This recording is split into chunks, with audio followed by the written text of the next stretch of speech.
Oi, viajante! Que bom que você chegou até aqui. Nossa saga em busca do verdadeiro significado de amor está caminhando para o final. Calma, hoje ainda não é o último episódio, mas tem importância igual. Só que antes, que tal uma revisão, hein, Leila? Oi, Gabi. Oi, viajante. Bom, só de falar em revisão, eu lembro das provas do colégio e eu não sinto um pingo de saudade das provas. Mas é verdade que na vida a gente sempre tem provas, né? Então fazer uma revisão sempre cabe bem. Maravilha! Vamos ver, viajante, se você consegue lembrar. Depois do episódio de abertura, que até parecia um The Voice, né? A gente conversou sobre o conceito de amor próprio e vimos que isso não é um mandamento bíblico. Depois vimos sobre o amor presente na verdadeira amizade. Isso, e em seguida a gente conversou sobre alguns princípios bíblicos sobre crush, namoros e afins. Depois conversamos sobre empatia e compaixão. E o episódio passado falou sobre amar até mesmo aqueles de quem não gostamos. Esse particularmente foi bem difícil para mim, viu? Viajante, se você não ouviu algum desses episódios, depois clica lá para ficar expert em amor bíblico. Mas Gabi, o que tá faltando falar sobre amor, hein? Ora, Leila, falta falar sobre a frase mais falada de todos os tempos. Não, viajante, não é que o Palmeiras não tem mundial. É outra frase que está relacionada a amor.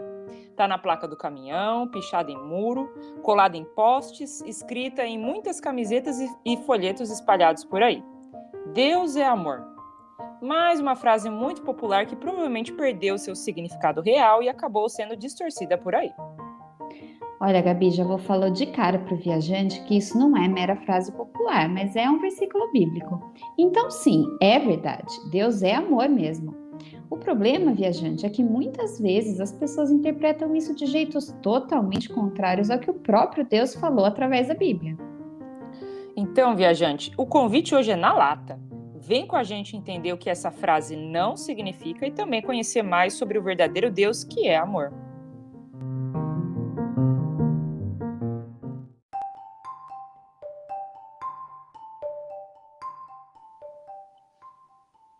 Sabe, Leila, tem tantas coisas que falamos por aí sem refletir o significado ou se falamos direito.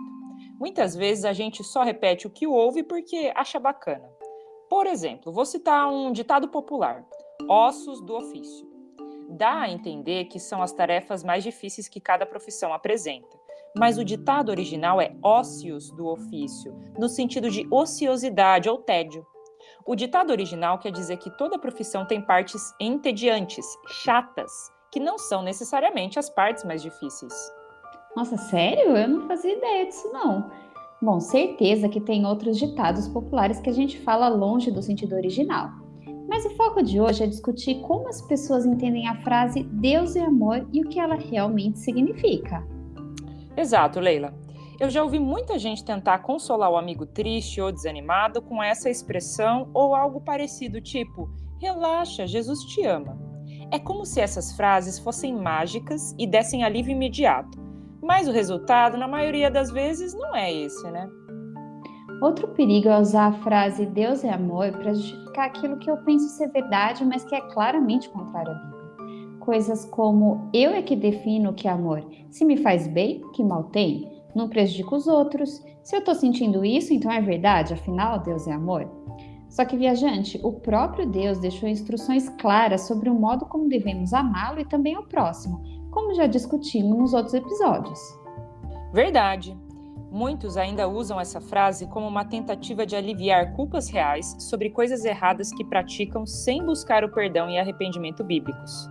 A linha de pensamento começa mais ou menos assim: nossa, eu sei que eu pisei na bola, mas todo mundo faz isso. Ninguém é perfeito e Deus é amor. Ele não seria capaz de me punir por isso. Afinal, todo mundo é filho de Deus. Gente, tem coisa errada nesse tipo de pensamento, tá? Primeiro é que Deus é amor e também é justiça e santidade. Diante do mal praticado por nós, Deus também é justo. Ele não pode deixar para lá como se nada tivesse acontecido. A gente nem espera que um bom juiz deixe o mal sem punição, mas às vezes tem dificuldade com a justiça de Deus. Além disso, Deus é santo, ele não aprova nem se relaciona com o pecado. Tentar reduzir Deus somente ao amor é como se fosse um pai que nunca repreende seu filho e que não se incomoda diante das coisas cruéis e terríveis que o filho pratica. É isso que não parece ser amor, né? A justiça, a santidade e o amor de Deus andam juntos e se completam. além de todas as suas qualidades, que são muitas. É verdade, Leila. E a segunda mentira nesse pensamento é que nem todo mundo é filho de Deus, somente aqueles que confiam em Jesus como único Salvador. Então, se você acha que pode viver a vida do jeito que bem entender e que Deus vai entender suas boas intenções, está muito enganado, viu? Deus deixou sua palavra, a Bíblia, com todas as instruções necessárias para compreender quem Ele é e aquilo que o agrada. Não dá para ignorar isso e confiar naquilo que sentimos ou achamos ser verdade. Pois é. E por último, eu penso que a frase Deus é amor tem sido interpretada muitas vezes como o amor é Deus, partindo de definições individuais de amor e tentando fazer Deus caber dentro dessas definições. E aí só resta confusão, porque não existe mais o Deus da Bíblia, e sim deuses falsos criados pela própria humanidade que segue com a falsa sensação de que está tudo bem, mas continua colhendo condenação. Talvez o viajante esteja pensando, então quer dizer que Deus não é amor? Ele seria capaz de me mandar para o inferno? E agora? Viajante, Deus é amor sim, mas de um jeito muito maior do que você imagina. Fica mais um pouco para ouvir sobre isso.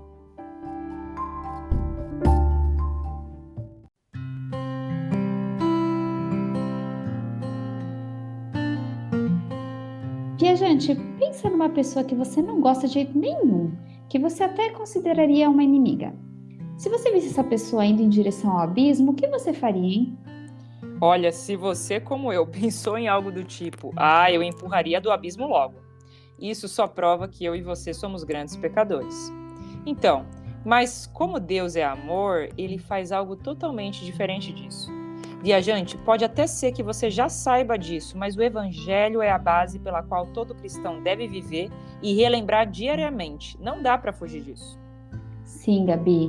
O que acontece é que lá no início da humanidade, Deus nos criou perfeitos para ter um relacionamento direto com Ele. Mas por conta da desobediência de Adão e Eva, o pecado separou toda a humanidade de Deus. E a consequência é a morte eterna no inferno para os pecadores não arrependidos. Todos nós escolhemos diariamente desprezar o Deus Santo e seu plano para nós, e por isso somos merecedores de sua santa justiça. Mas como Deus é amor, Ele mesmo providenciou um meio de resgate. Ele não precisava fazer isso, mas por amor decidiu fazer. Ele se compadeceu do estado miserável em que nos encontramos, sem rumo, sem vida, sem alegria verdadeira e sem paz duradoura. E decidiu se humilhar para nos resgatar da morte eterna. Não porque a gente é bonzinho, mas apesar de sermos inimigos dele. Ouça o que diz a Bíblia. Quando estávamos completamente desamparados, Cristo veio na hora certa e morreu por nós, pecadores. É pouco provável que alguém morresse por um justo, embora talvez alguém se dispusesse a morrer por uma pessoa boa. Mas Deus nos prova seu grande amor ao enviar Cristo para morrer por nós, quando ainda éramos pecadores. Romanos 5, versículos 6 ao 8.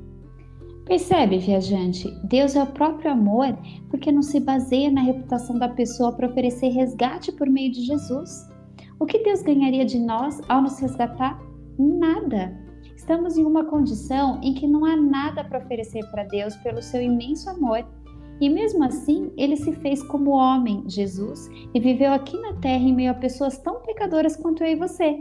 E Jesus ainda esteve disposto a morrer por pecadores que não dão a mínima para ele. Com certeza, é um tipo de amor totalmente sacrificial que não recebe nada em troca. Exato. E a boa notícia é que quem confia em Jesus como Salvador é salvo da culpa e da condenação eterna. O problema é que muita gente recusa isso. Recusa confessar que é pecador, que merece a morte eterna e que, portanto, não precisa de perdão e nem mudança de vida, conforme a Bíblia orienta. São estes que recusam o amor verdadeiro de Deus e, infelizmente... Viajante, um breve resumo para que fique bem claro. Primeiro, Deus é santo e não tolera o pecado. As pessoas são responsáveis e ao mesmo tempo escravas do pecado. Segundo, Deus é justo e pune o pecador. Os pecadores merecem a morte eterna. Terceiro, mas Deus é amor e oferece o resgate por meio de Jesus, mesmo sendo nós seus inimigos. Aqueles que recebem a Jesus como Salvador e se tornam filhos e amigos de Deus, compreendem e desfrutam da verdade contida na frase Deus é amor, e estão livres para viver de modo grato e obediente a Ele. Ótimo, Leila. Viajante, encorajo você a ler os versículos que deixamos na descrição e conferir os 4 primeiros episódios da estação. E se você deseja conhecer mais sobre quem é Deus, para te ajudar a não cair na armadilha de não criar um falso Deus segundo o seu coração, ouça a nossa segunda temporada de episódios. O link vai estar na descrição. Bom, agora que esclarecemos um pouco sobre o que significa Deus é amor, que tal ouvir sobre como podemos, na prática, refletir esse amor aos outros? Volte no próximo e último episódio dessa temporada. Até mais!